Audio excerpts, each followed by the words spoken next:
Эбелестің сүйікті достары кім? Өсімқорлар, Эбелестің ет жақын туысы кім?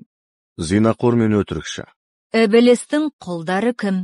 айықпайтын маскүнемдер, Эбелестің құрметті қонағы кім? ұры-қары, Эбелестің сырласы кім?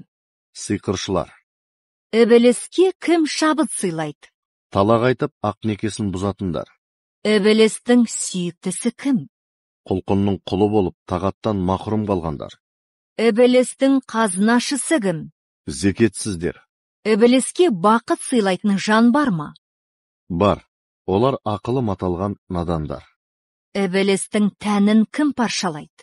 Тәуба қылып тура жолға бет бұрғандар. Эбелестің іші бауырын не өртейді? Тәңір үшін кешірімшіл адамдар. Эбелестің жүзі неден қараяды? Жасырын берілген садақадан. Эбелесті не буындырады? Біреу әзіреті Мұхаммед пайғамбарға салауат жолдаса, Эбелес буына бастайды. Эбелестің қолын кімдер байлайды? Жомарттар. Жомарттың қолын жоқтық байлайды. Эбелестің қолын жомарт байлайды. Эбелестің құрған тұзағы неден құрайды? Ғалымдардың сұхбатынан. Эбелес кімді жек көреді?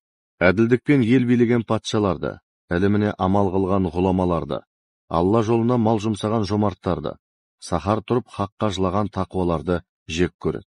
Эбелес кіммен өш? Несібесін адалдан табатын, үнемі Құдайға шүкіршілік ететін момынға өш.